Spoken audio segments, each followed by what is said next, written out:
Shalom, selamat pagi Bapak-bapak, Ibu-ibu, semua saudara-saudara yang saya kasihi di dalam Kristus. Selamat pagi, bagaimana kabarnya? Semuanya baik, ada sukacita, puji Tuhan. Mari kita persiapkan untuk menerima surga, yaitu suara gembala lewat renungan di pagi ini. Kita satu di dalam doa. Di hadapan tata hadirat-Mu yang Maha Kudus, ya Bapa, Bapa yang kami panggil dalam nama Tuhan Yesus Kristus, betapa pagi ini kami penuh syukur, karena semalam telah berlalu kami menikmati tidur dengan baik, dan pagi ini pula kami sudah bangun dalam keadaan tubuh yang sehat. Itu sebabnya kami mau mendahulukan kerajaan Allah dan kebenarannya dengan membuka hati mendengar firman-Mu disampaikan.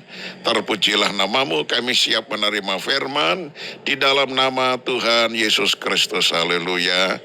Amin. Nah, saudara, tema renungan di pagi ini yaitu ketidakadilan hidup.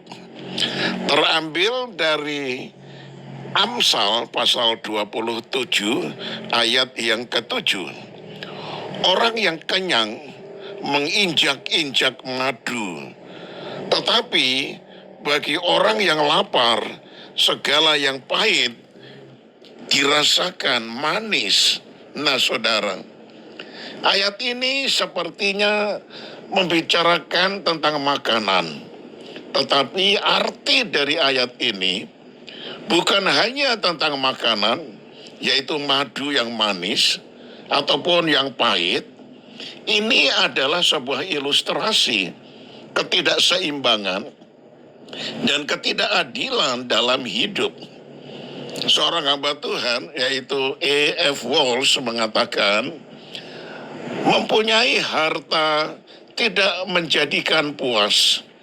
Tidak mempunyai harta mungkin menimbulkan iri hati yang membuat penderitaan. Orang yang terlalu banyak memiliki barang-barang dunia kurang selera untuk menikmati kelimpahan mereka. Karena sudah biasa melihat barang-barang mewah, sehingga itu tidak menimbulkan rasa atau dorongan untuk mengucap syukur kepada Tuhan. Namun bagi orang yang lapar, saudara, makanan misalnya hanya nasi putih dengan tempe, dengan sambal, itu rasanya sudah merupakan makanan pesta.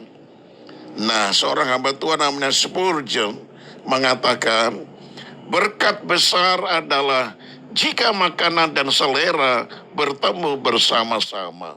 Nah, saudara, apakah watak kita ditentukan oleh berapa banyak atau sedikitnya yang kita miliki dalam kehidupan ini? Matthew Henry mengatakan, orang yang lapar akan memuji Tuhan untuk makanan dan minuman, sedangkan mereka yang kenyang menganggap hidangan-hidangan yang paling enak sekalipun, yang paling lezat sekalipun, tidak begitu layak untuk disyukuri. Karena dianggap, itu makanan sehari-hari yang biasa dihidangkan, tidak ada yang istimewa. Sehingga orang yang kaya, saudara-saudara, itu tidak mengucap syukur. Oleh karena itu makanan terasa biasa-biasa saja. Nah, saudara, rasa lapar membuat semua makanan terasa lezat, dan mereka lebih bersyukur atas apa yang mereka nikmati. Nah, saudaraku yang dikasihi oleh Tuhan, itu sebabnya bagaimana kira-kira keadaan saudara? Apakah bagi saudara yang diberkati Tuhan dengan limpah, di meja makan saudara ada berbagai jenis makanan yang enak-enak, tetapi saudara tidak merasa, wah, ini adalah berkat yang luar biasa dari Tuhan, sehingga saudara syukuri dengan tulus ikhlas sebelum menikmati makanan? Atau saudara merasa, ini makanan mah biasa, tiap hari aku hadapi seperti ini, tidak ada yang istimewa, sehingga doa saudara ya biasa-biasa saja. Sedangkan orang yang betul-betul miskin menghadapi makanan yang enak sedikit, misalnya makan sop buntut, waduh, rasanya mereka itu sudah di dalam pesta yang besar. ucapan syukurnya sangat luar biasa. Nah, saudaraku yang kekasih, jangan sampai kita dikendalikan oleh banyaknya berkat ataupun oleh sedikitnya berkat. Ketika banyak berkat kita merasa tinggi hati, tetapi ketika tidak ada berkat kita merasa kecewa dan frustrasi. Kita tidak boleh seperti itu.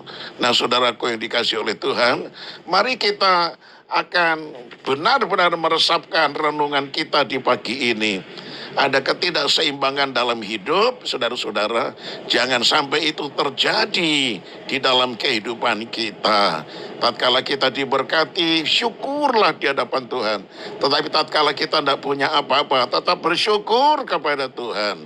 Nah, saudaraku yang kekasih, kiranya renungan ini boleh menyadarkan kita bahwa dalam kehidupan kita ini harus ada keseimbangan. Amin. Mari kita satu di dalam doa. Terpujilah namamu ya Tuhan. Bagi kami yang mendengar firman, yang hidup kami keberkatan, ada banyak barang-barang yang indah-indah di dalam rumah kami tersusun dengan apik sekali. Ajar kami mengucap syukur atas semua itu. Bukan karena usaha kami sehingga kami mempunyai banyak fasilitas hidup, rumah yang penuh dengan harta, hingga kami ini merasa bahwa itu semuanya karena kekuatan kepandaian kami mencari nafkah. Tuhan ampuni kami. Ajar kami mensyukuri bahwa semuanya yang ada dalam rumah ini adalah kasih karunia Tuhan. Namun kebalikannya, tatkala kami masih ngontrak rumah, makanan di meja itu hanya satu macam saja. Ajar kami tetap mengucapkan syukur kepada Tuhan. Supaya benar-benar dengan rasa syukur ini Tuhan berkenan kepada kita dan tidak ada perkara yang mustahil. Dia membukakan tingkap-tingkap berkat dari langit, mencurahkannya kepada kita sehingga kita tidak kekurangan tetapi mengalami kecukupan. Segala pujian dan hormat kami serahkan di dalam tangan-Mu. Semua usaha kami sepanjang hari ini Tuhan jaga, lindungi, pelihara dan berkati. Dan semua anak-anak Tuhan yang masih sakit, Tuhan jamah memberikan kepada mereka kesembuhan yang sempurna. Anak-anak kami semuanya dalam aktivitas mereka masing-masing, Tuhan menyertai dan memberkati mereka. Inilah doa kami yang kami panjatkan demi nama Tuhan Yesus Kristus, Tuhan dan Juru Selamat kami. Haleluya. Amin. Selamat pagi saudaraku, tetap semangat. Tuhan Yesus memberkati. Shalom.